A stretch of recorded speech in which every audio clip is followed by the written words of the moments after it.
Now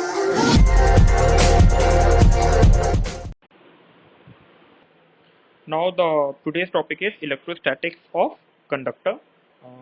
By this topic, we are able to find out some important question which is asked in the CBSE exam and in the home examination. तो ये आप लोग बहुत ध्यान देंगे और बहुत ध्यान से इसको समझेंगे और जहाँ पे नहीं समझ में आ रहा होगा वो पूछते चले जाएंगे। ठीक है, तो इसमें बहुत सारे कुछ सब टॉपिक्स हैं, इसमें ज़्यादा 6 सब topics given in the NCERT. ये एनसीईआरटी में आपको 6 पॉइंट मिलेंगे जिसमें आपको ये टॉपिक समझाए गए हैं अच्छे से।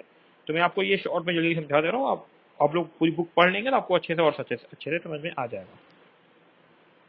तो inside a conductor electrostatic field is zero. ये आपको पता है कि अगर हमारे पास कोई भी कंडक्टिंग बॉडी है, जैसे हम लोग अगर एक चार्ज्ड कंडक्टिंग बॉडी लें, इसे charged conducting sphere shell, charged conducting spherical shell. और ये नहीं कि हम लोग सिर्फ शेल लेंगे तभी, हम लोग यहाँ पे शेल की जगह पे अगर कंडक्टिंग सॉलिड स्फीयर ले लें और कंडक्टिंग सॉलिड स्फीयर, अगर हम लोग कंडक्टिंग सॉलिड स्फीयर लेते हैं तो भी हमको जो यहाँ पे चार्जेस मिलेंगे, ये सारे के सारे चार्जेस जो मिलेंगे वो कहाँ मिलेंगे? इसके सरफेस पे मिलेंगे। अब क्यों मिलेंगे सरफेस पे? इसके लिए हमने आपको बताया था क्या कि यहाँ पे जो भी अंदर मतलब इसका जो मैटर है, तो इस मैटर में हमें क्या मिलता है कि जो रीजन है यहाँ पे पूरा इस पूरे वॉल्यूम में, यहाँ पे ये जो पूरा वॉल्यूम है यहाँ पे, तो इस पूरे वॉल्यूम में हमारे पास इलेक्ट्रॉन्स होंगे, फ्री इलेक्ट्रॉन्स होंगे, क्योंकि कंडक्टिंग बॉडी है। जब कंडक्टिंग बॉडी होती है तो हमको फ्री इलेक्ट्रॉन्स मिलते हैं, और ये जैसे ही फ्री इलेक्ट्रॉन्स मिलेंगे ये सारे सारे फ्री इलेक्ट्रॉन्स अपने आप को मूव करेंगे। कहाँ पे मूव करेंगे? मैक्सिमम डिस्टेंस पे जाएंगे, जिससे क्या होगा कि सारे सारे जाते कहाँ पे आ जाएंगे? इसके सरफेस पे आ जाएंगे। तो सरफेस पे आने की वजह से क्या होगा कि अंदर वाले में कोई इलेक्ट्रिक चार्ज बचेगा ही नहीं। फ्री चार्ज, जब अंदर कोई इलेक्ट्रिक चार्ज बचेगा ही नहीं, तो यहाँ पे जब कोई चार्ज नहीं होगा तो हम लोग गॉस लॉ अप्लाई कर सकते हैं। तो गॉस लॉ कहता है कि E D F is equal to Q enclosed upon epsilon naught. जब क्यू ही जीरो है तो ई भी जीरो हो गया। तो therefore there is no potential inside the conductor.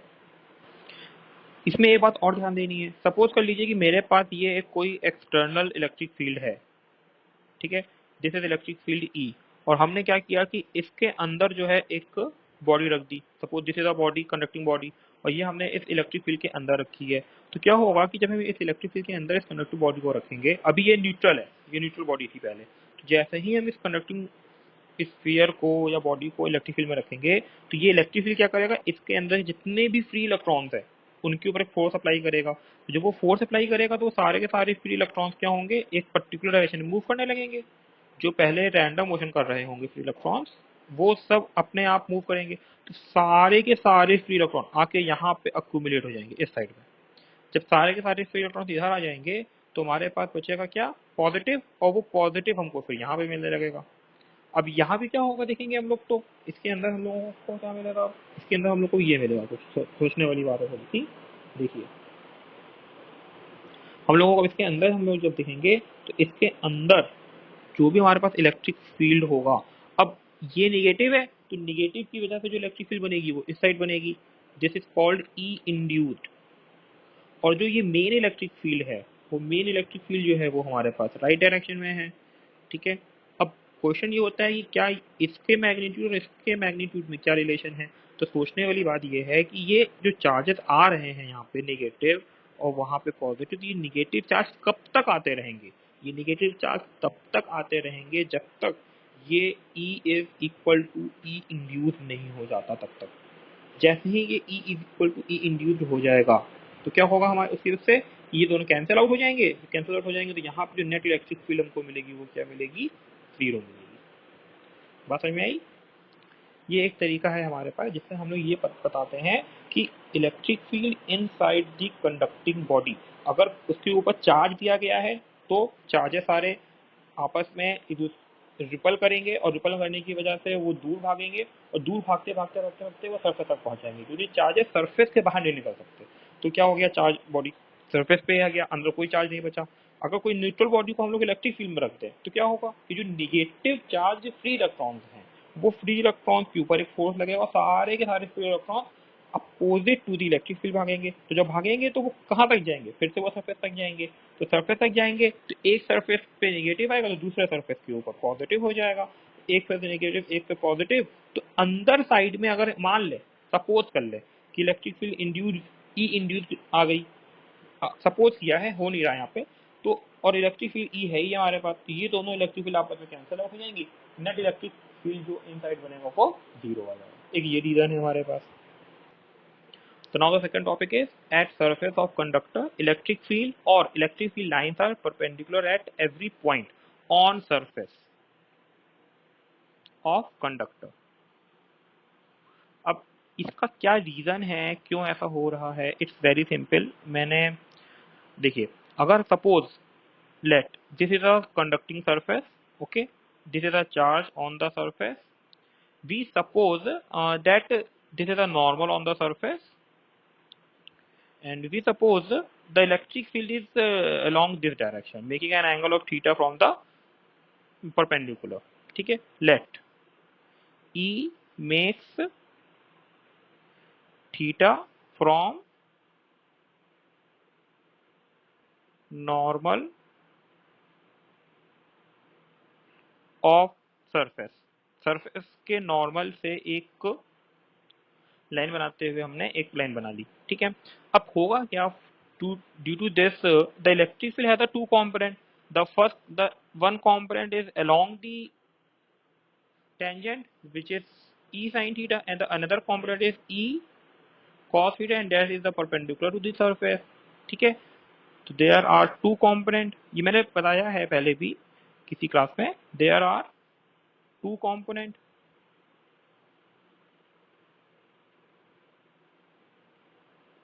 of electric field,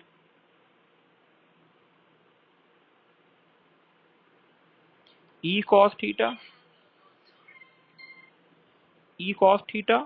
and E sin theta, okay। the E sin theta is along the tangent, okay। due to this the इसी तरह अगर हम सारे के सारे पॉइंट्स को ले लें, फिलहाल यहाँ पे हम देखते हैं, अगर यहाँ पे जो ये वाला चार्ज है, तो जो ये वाला चार्ज पर्टिकुलर, तो this charge experience of force, वो फोर्स कौन सा फील करेगा, Q E sine theta along the tangent, okay. Due to this charge start moving on this surface of the conductor. अब जब ये चार्ज मूव करने लगेगा तो सारे के सारे चार्ज मूव करने लगेंगे तो एक करंट डेवलप होने लगेगी, तो मतलब बिना पोटेंशियल डिफरेंस क्रिएट किए यहाँ पे कंडक्टिंग सरफेस के ऊपर करंट मिल गई। ये कैसे हो सकता है?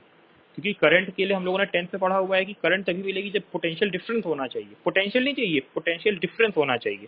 तो ड्यू टू दिस हम लोग ये कहेंगे कि the E sine theta must be zero, E sine theta must be zero होने का मतलब थीटा मस्ट बी जीरो, और थीटा मस्ट बी जीरो होने का मतलब E is normal to the surface. इसको हम लिख दे रहे हैं इस तरह से, E sine theta along the tangent so that the charge experience a force along the surface which is sorry, along the surface, that means charges start moving on surface,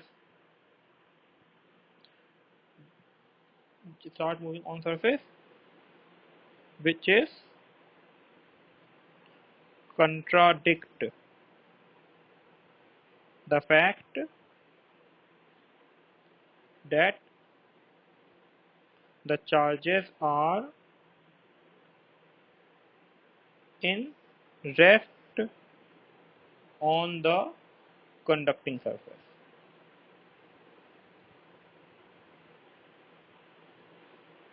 Therefore,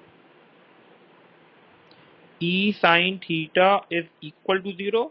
अब देखो E तो कभी 0 होगा नहीं, तो sin theta को ही 0 होना पड़ेगा। Therefore, theta is equal to 0 this implies electric field is perpendicular to surface. So the third topic is the interior of a conductor can have no excess charge in the static situation. Means static situation में कोई charge अंदर नहीं मिलेगा. ये एकदम वही चीज है जो अभी मैंने कुछ देर पहले बताया कि सपोज कि यहाँ पे मेरे पास कोई कंडक्टिंग बॉडी है. This is a conducting body and we given a charge to the body. हमने कोई चार्ज दिया, सपोज कोई चार्ज दिया और पहले चार्ज क्या था वो डिस्ट्रीब्यूट था uniformly inside the conductor. Suppose किया है मैंने, ठीक है, और ये रेस्ट में है पूरा सब कुछ. तो होगा क्या कि the two charges are repel to each other. All charges are repel to each other so that they move due to mutual repulsion. और क्योंकि ये कंडक्टिंग बॉडी है जिसके अंदर फ्री इलेक्ट्रॉन्स होंगे जो कि मूव कर सकते हैं, that due to that reason all the free electrons move, all the free charges are move and reside themselves on the surface. तो ये सारे के सारे आगे कहाँ मिल जाएंगे हमको? सरफेस पे मिल जाएंगे. जितने भी फ्री चार्जेस होंगे, जितने भी चार्जेस होंगे, आइदर पॉजिटिव और नेगेटिव, कुछ भी हम देखो यहाँ पे देते. तो यहाँ पे हमारे पास जितने भी चार्जेस होंगे वो सब एलिमिनेट हो जाएंगे. वो सब हमको कहाँ मिलेंगे? वो सब हमको मिलेंगे सरफेस के ऊपर. बात समझ आती है इतनी? ये हमारे पास एक पॉइंट हो गया. अब इस पे जो हम लोगों को ये समझना है कि इसी तरह से हमने बताया कि इलेक्ट्रिक फील्ड के अंदर कोई बॉडी रख दें, जितने भी फ्री इलेक्ट्रॉन्स होंगे उस इलेक्ट्रिक फील्ड पे, वो अपोजिट टू इलेक्ट्रिक फील्ड, कुछ positive charge along electric field, जिसकी वजह से इंटरनल इलेक्ट्रिक फील्ड फिर से जीरो हो जाएगा. कोई भी इलेक्ट्रिक फील्ड अंदर एंट्री नहीं करेंगी. और मैंने एक आपको क्वेश्चन इसमें आता है इस तरह से कि एक कंडक्टिंग स्फीयर बना देते हैं, एक इलेक्ट्रिक फील्ड लाइन्स ऐसे जाती हैं, दूसरी इलेक्ट्रिक फील्ड लाइन्स इस तरह से जाती हैं, तीसरी इलेक्ट्रिक फील्ड लाइन जो है वो ऐसे होके इधर से निकल जाती हैं, और एक फील्ड लाइन जो है वो यहाँ से इस तरह से आती है और इस तरह से निकल जाती है. तो आपको बताना था कि इसमें कौन सी इलेक्ट्रिक फील्ड लाइन्स हैं जो करेक्ट रिप्रेजेंटेशन दे रही हैं. तो उसका आंसर होगा 4 is the correct representation, because 1 तो है ही नहीं. खैर 2 इसलिए नहीं होगा क्योंकि इलेक्ट्रिक फील्ड लाइन सरफेस के अंदर एंट्री नहीं करती. 3 इसलिए नहीं होगा क्योंकि ये सरफेस के ऊपर यहाँ पे परपेंडिकुलर नहीं है, तो ये 3 भी एग्जिस्ट नहीं करेगी.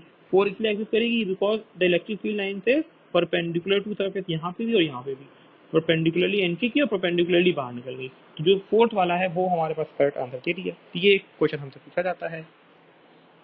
The next topic is electric potential is constant inside the conducting body. तो अगर आप लोगों ने एक स्फीयर क्यूब के केस में हम लोगों ने सॉल्व किया था क्वेश्चन कि इन स्फीयर, कंडक्टिंग स्फीयर, अगर हमारे पास एक्सटर्नल पॉइंट पे हमने निकाला था इलेक्ट्रिक फील्ड पोटेंशियल, सरफेस पे निकाला था पोटेंशियल, और सरफेस के अंदर निकाला था पोटेंशियल.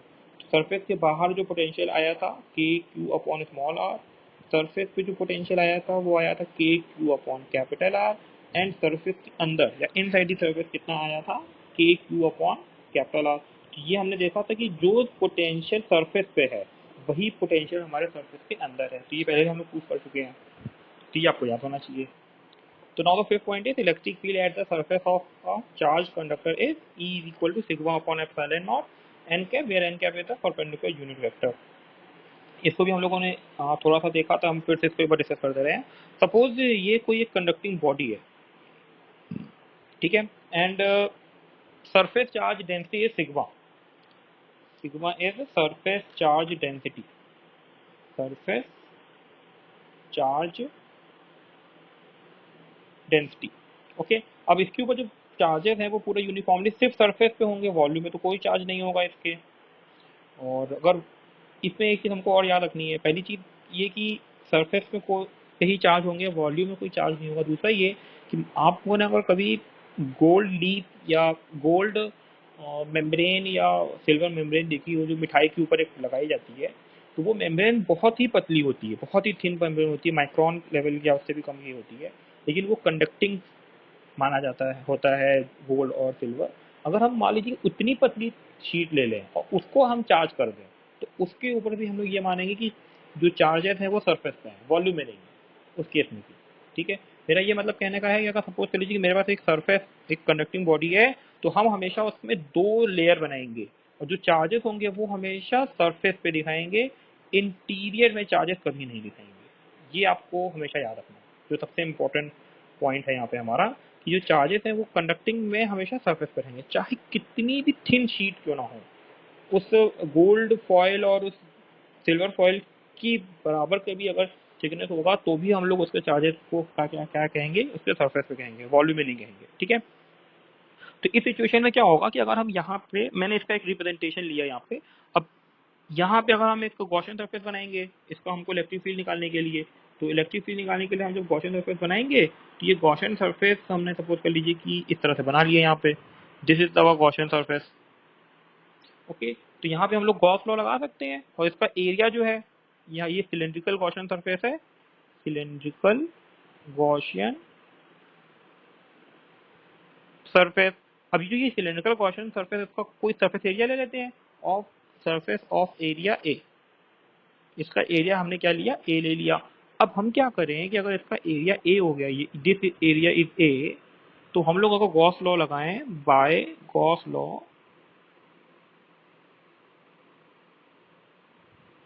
बाय गॉस लॉ हम लोग यहाँ पे ये कहेंगे in phi is equal to Q enclosed upon epsilon naught is equal to integration E D s. ये होता है फॉर्मूला ई डी एस। तो हमने यहाँ पे जो एरिया की हम बात करें अगर, तो इसमें इलेक्ट्रिक फील्ड भी इसी की तरफ होगा और डीएस भी इसी की तरफ होगा। यहाँ पे इलेक्ट्रिक फील्ड इस तरफ होगा लेकिन जो इसका डीएस है वो इस तरफ आएगा। तो हम लोगों ने इसको सॉल्व एक बार हम लोगों ने किया था, इसको हम फिर से एक बार सॉल्व कर दे रहे हैं। तो यहाँ पे जो ई डॉट डी एस है, integration E dot D S, इसे हम लोगों ने एक्सपेंड किया और ये लिख लिया हम लोगों ने integration E dot D S one plus integration E dot D S two, और एक इसके अंदर भी ले लेते हैं, तो ये D S one, D S two और डी एस थ्री, तीन अलग अलग सरफेस के लिए काम कर रहे हैं हम यहाँ पे, ई डॉट डी एस थ्री। तो यहाँ पे क्या करेंगे हम लोग, जो डी एस वन होगा उसमें इलेक्ट्रिक फील्ड जीरो हो जाएगी, तो ये पूरा term zero. E D S two में ये दोनों के बीच में 90 डिग्री बनेगा, तो ये वाली इलेक्ट्रिक फील्ड भी जीरो हो जाएगी, सिर्फ ये वाला टर्म बचेगा एक। तो यहाँ पे हम लोग लिखेंगे integration E dot D S three is equal to q enclose upon epsilon naught. अब डी एस थ्री की अगर हम लोग वैल्यू रखेंगे तो E integration d S three is equal to q enclose sigma into ए।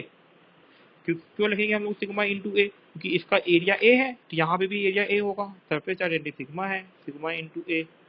अब यहाँ पे वैल्यू रख दें हम लोग डी एफ थ्री, इसका भी एरिया ए है हमारे पास, तो E into A is equal to sigma A upon epsilon naught. तो यहाँ से आ गया E is equal to sigma upon epsilon naught. तो this is the electric field due to the surface charge conductor. तो सरफेस की वजह से ही यहाँ पे आएगा और जो भी आएगा वो कितना आएगा, सिग्मा अपॉन एप्सिलॉन नॉट।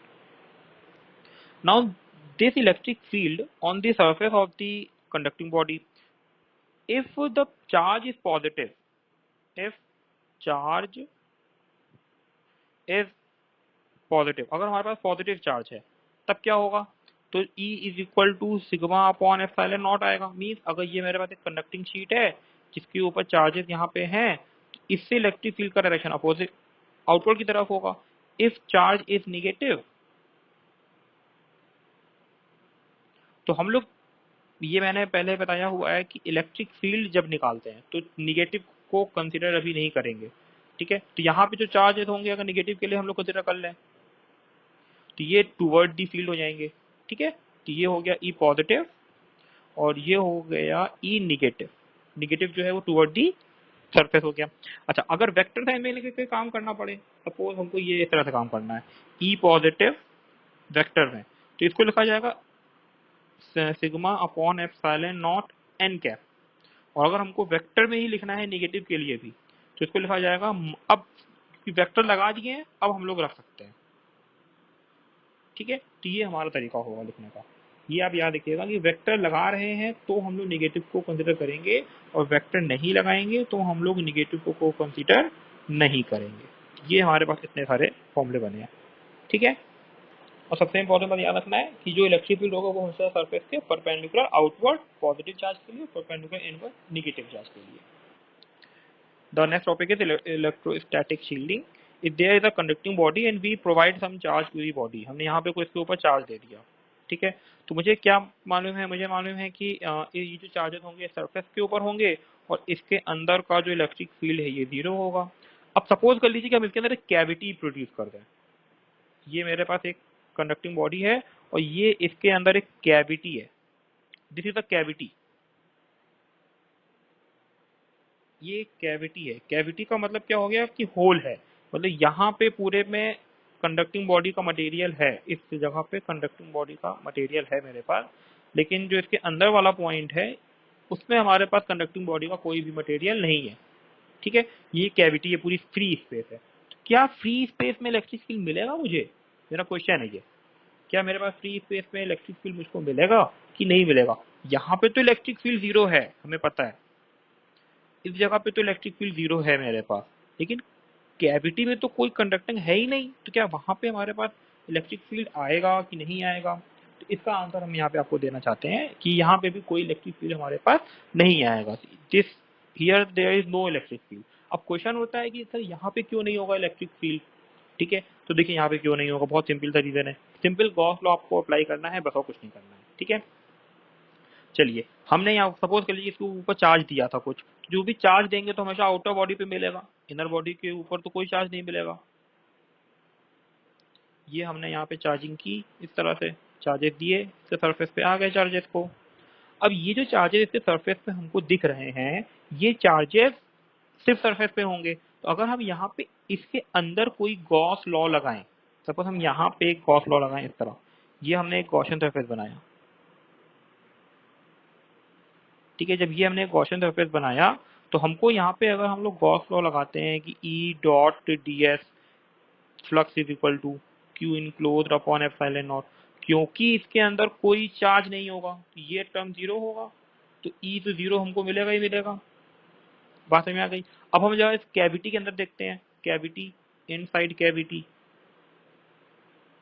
हम जब इनसाइड कैविटी के लिए काम करेंगे तो कैविटी के अंदर हम जब बनाएंगे एक गॉसियन सरफेस, तो भी हमको वहां पे कोई भी चार्ज नहीं मिलेगा, क्यू इनक्लोज, क्योंकि वहां पे तो चार्ज हमने दिया ही नहीं, हमने तो जो चार्ज दिए थे वो सरफेस पे चले गए। तो इसी वजह से इलेक्ट्रिक फील्ड यहाँ पे भी जीरो हो जाएगी। इस पे एक और हमारा क्वेश्चन बनता है, क्वेश्चन ये बनता है, सोचिए कि अगर हमने क्या किया कि ये एक कंडक्टिंग बॉडी ली, suppose this is a conducting body, इसके अंदर ये एक कैविटी है, ये पूरी कंडक्टिंग बॉडी है,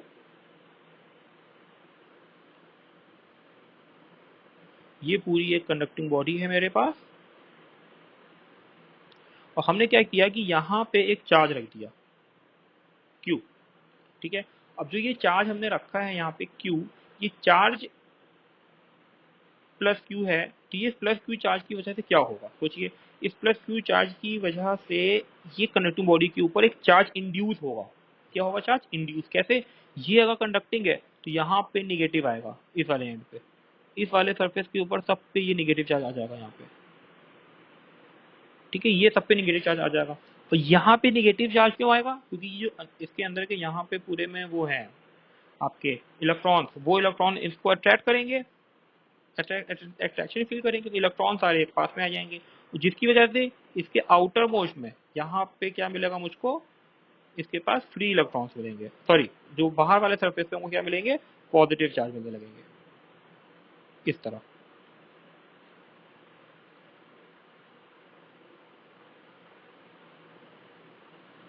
तो यहाँ पे हमको सारे के सारे जो है पॉजिटिव चार्ज मिलने लगेंगे। तो अब बच्चों का क्वेश्चन उठता है, तो सर क्या यहाँ पे जो इंड्यूस चार्ज हुआ होगा उसका मैग्नीट्यूड कितना है? ठीक है, what is the magnitude of the charge induce inside and outside the surface? उसका भी आंसर गॉस लॉ से निकलता है। कैसे? सपोज कर लीजिए कि जो इनसाइड है उसके ऊपर यहाँ पे जो नेगेटिव है वो क्यू प्राइम है, सपोज वो क्यू प्राइम चार्ज इंड्यूस हुआ। ठीक है, और हम लोग अगर इस पर्टिकुलर पॉइंट पे इलेक्ट्रिक फील्ड देखें, पी पॉइंट पे, तो इलेक्ट्रिक फील्ड एट जो पी आएगा वो क्या होगा हमारे पास, वो जीरो आना है। अब ये इलेक्ट्रिक फील्ड पी के ऊपर जब जीरो आएगा तो इलेक्ट्रिक फील्ड का वैल्यू हम लोग कैसे लिखेंगे? तो इलेक्ट्रिक फील्ड की फॉर्मूला लगाएंगे, integration E dot D S is equal to Q enclosed upon epsilon naught. ठीक है, अब इलेक्ट्रिक फील्ड तो जीरो है हमारे पास, तो क्यू इनक्लोज भी जीरो होना चाहिए। अब क्यू इनक्लोज जीरो होने का मतलब कि इस वाले गॉसियन सरफेस के अंदर जो भी चार्जेस है सब जीरो हो। इसके अंदर दो चार्ज है, एक प्लस क्यू और एक क्यू प्राइम, तो लिखेंगे प्लस क्यू प्लस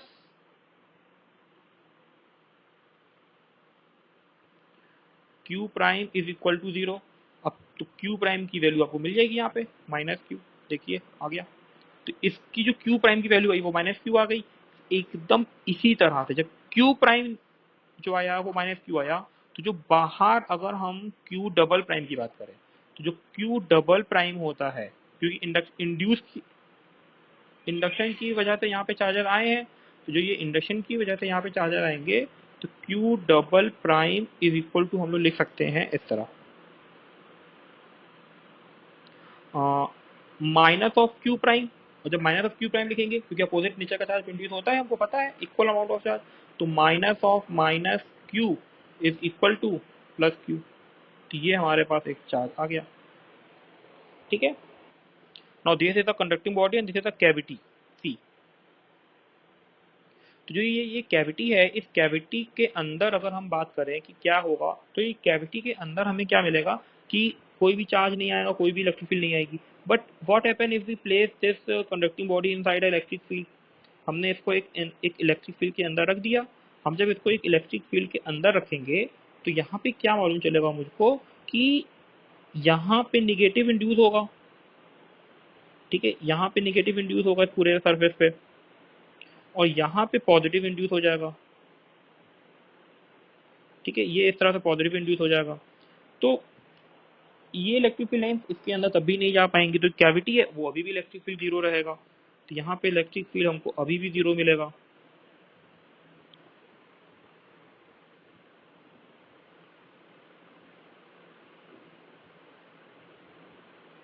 ठीक है। हमको जब यहाँ पे इलेक्ट्रिक फील्ड अभी भी जीरो मिलेगा, तो अभी भी इसको हम कह सकते हैं कि whenever a cavity have whenever a conducting body having cavity is placed in external electric field, then there is no electric field inside the cavity।